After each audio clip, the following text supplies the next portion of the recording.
I heard the phone ringing and they said it's dual content time. So this is a round I played with Bruff the other day. Sorry if that's mispronounced. Um, and starting from this frame, let's try and come up with some counterplay for him. So sensor view is kind of nice because it shows us the speeds that we both have. Bruff's in yellow, I'm in red. Looks like I've got about 50 Ks on him, got a little bit of altitude on him, and he doesn't have much space below him to work with. Yeah, so I mean, with all these factors in mind, it's looking pretty unwinnable for Bruff here, which is unsurprising once we have a look at the rest of the duel. We'll start from the top and we will analyze some of the lines that he took and maybe discuss some alternatives that could have put him in better position to win this fight in the end.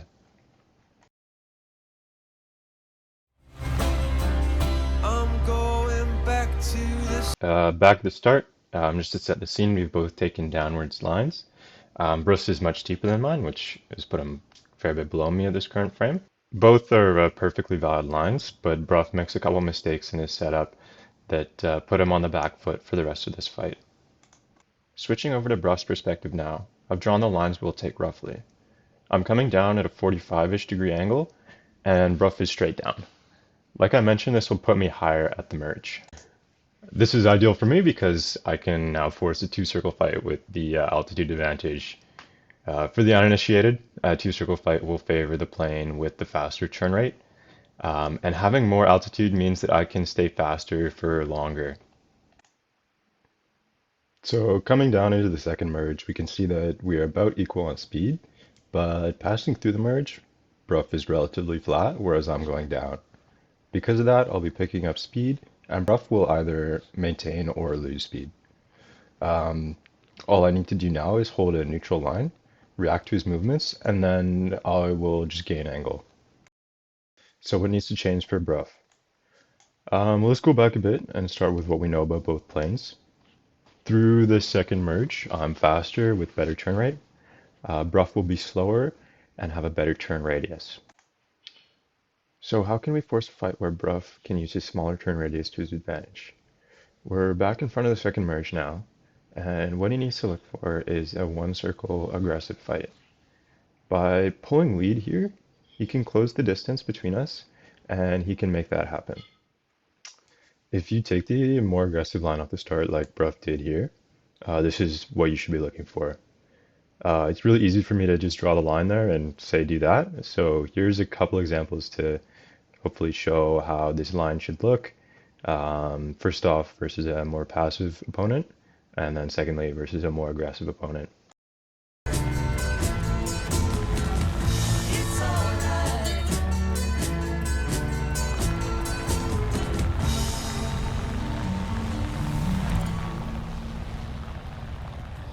Just the same, I'm not a saint, no, I'm not a saint. Oh, no, it doesn't make sense. Oh, no, I don't understand. So in the Yak 3 clip, I set up a fair bit above Mari. This has reduced the vertical separation on the second merge.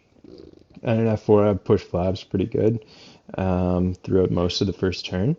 Both those things just help me get closer to my opponent on the second merge, which gives me that aggressive fight. Flaps, especially in F4, are super important if you want to take an aggressive line off the start. Otherwise, you might lose too much altitude or not be able to pull in soon enough. Well, we're 4.5 minutes in, and it is time to talk about turn number 2. Let's go. We're in this downward spiral, and Bruff is doing a pretty good job here, lagging as our separation increases to help conserve his altitude. Pausing again, if you watched the first analysis video that I made, we talked about this exact same position, so if you want a little bit more info, feel free to watch that. The main thing to realize here is that the distance between us is about to start decreasing. Since I'm pulling a neutral line, Bruff needs to match me, or else I will gain tons of angle. Just like in the previous video, this green neutral line is the one I'd go for. It's just going to be the best compromise between saving angle and altitude in this position. The thing you just really want to watch out for here is that you're making a smooth transition from lag to neutral pursuit. If you make that corner too sharply, you can open yourself up to getting cut into because the distance is relatively far apart still.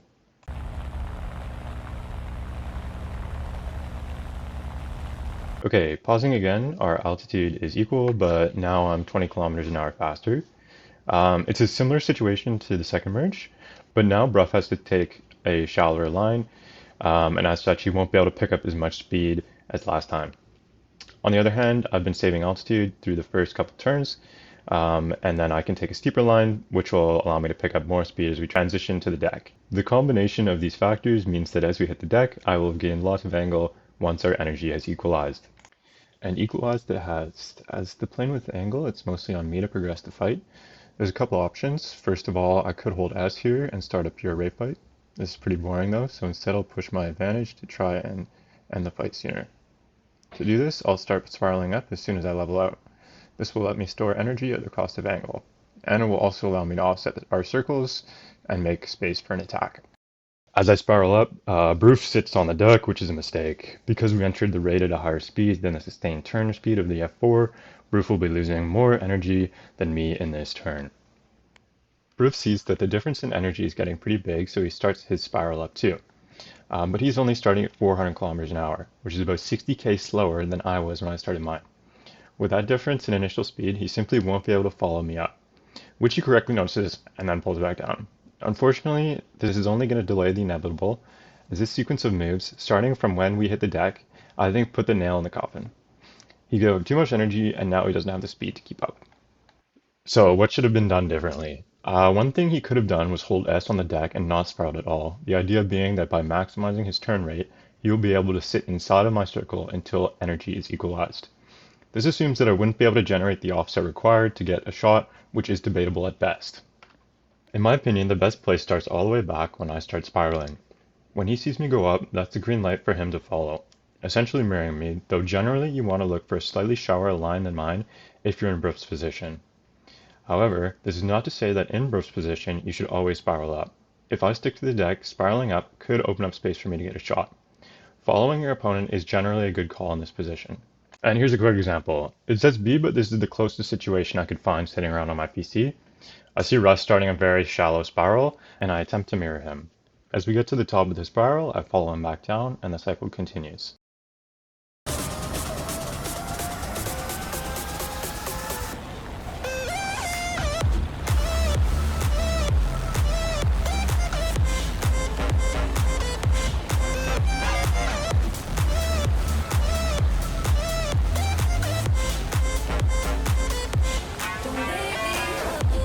As you can imagine, that up and down cycle can go on for a long time. Fortunately, that's not the case for us though, as I repeat those same moves and there's not much Bruff can do. The end of the fight was accelerated by a couple things though.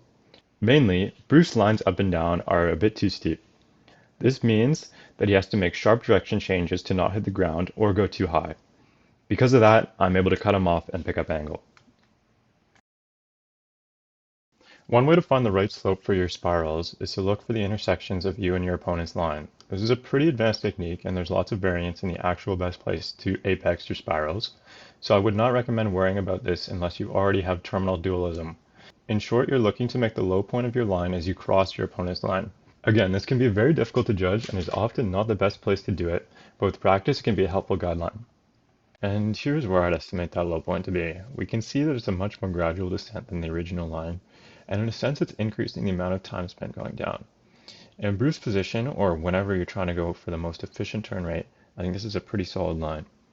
Just for some context, the more aggressive I am, the sooner my low point will be, as in it is happening before the intersection. There are also situations where pushing it later is a good idea. That is a whole nother discussion though. For now, I'd say the main takeaway is trying to make those smooth direction changes with a low apex in the vicinity of the circle's intersection. We could even simplify this further to going down as the distance decreases and then going up as the distance increases, though that is losing a bit of accuracy. All right, well, that's about everything I wanted to highlight today. I'll play the full fights from both perspectives in case you want to have a look at anything for yourself. We got a bit into the weeds at the end there, so feel free to ask any questions if you have them. Yeah, see ya. Jag hörde telefonen ringa.